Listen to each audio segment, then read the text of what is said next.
This is assignment 7, and here I have a class A, which is a subclass of B, and in the main function it has it calls C1, C2, and then all these methods.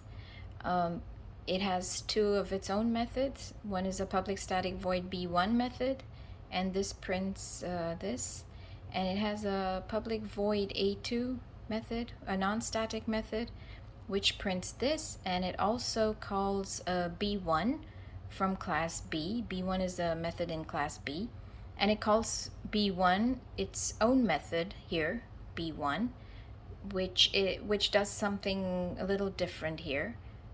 So we go to class B, and class B has 3 different methods, and class B is also a subclass of class C.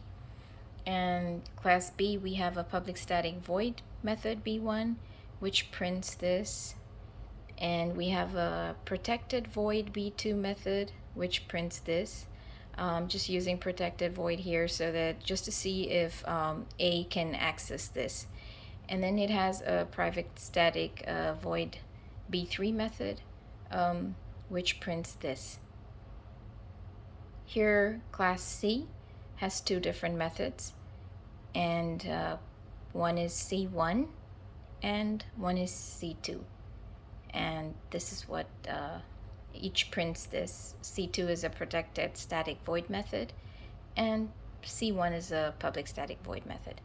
So let's go to A, and when we run, this is what we get.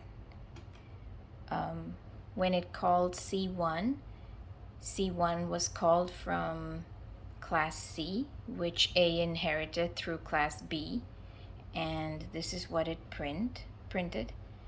And when it called C2, again, this method was called from class C, and this was a protected static void method, and this is what it prints. So A was able to call C2, and this is what it print. And then here A creates an object here, and then it calls B2, which is a non-static method in class B, and this is what it prints out. So here we have B2 print this, and then it calls A2, which is also a non-static method in class A, and this is what it prints. So here it printed this first, and then it called B1 from class B, and this is what it printed here. Testing method B1 from in class B using keyword super. So here we put super.b1, and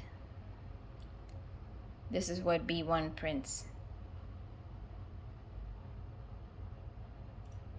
And then here it called B1, which is its own method, here B1, and this just prints testing method B1 in class A, and here it's printed testing method B1 in class A. Now in B we have a private static void B3, so I want to see if we can access that. So I'm gonna call B3 here,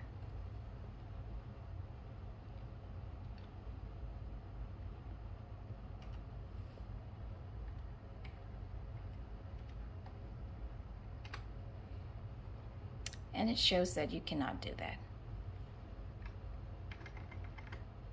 since it's a private method. So here the second part of assignment 7 is polymorphism, and here I have a class polymorph. In the class, in the main function, I call test in different ways. First without any arguments. In the second one I pass a string argument. In the third test I pass 2 integers, and in the fourth I pass 1 integer. So here's the test without any argument. This is what it prints. Testing method overload in Java by calling test. In the second test, we can pass two integer arguments, which I'm doing over here. And here it prints out testing method overload in Java by calling test method with two integer arguments. And I have the two integer arguments that are printing out in these two lines. First it's printing out A, and then it's printing out B. And then I have the second test. It just takes in a string. So here I call it with test hello. And here, this is what it prints out. Testing method overload in Java, calling test method with a string argument. And then here it just prints out the hello, which it takes inside this argument here. And then the last one is it just takes in one integer. So this is what it first prints, and then it prints out the integer. So here I've called it first test, and then I've passed a hello, and then I've passed two integers here, 30 and 40, and in the fourth one I've passed 50. So if I run this,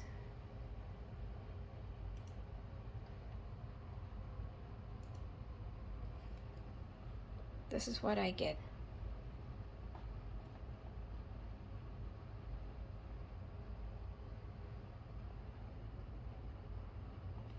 Thank you.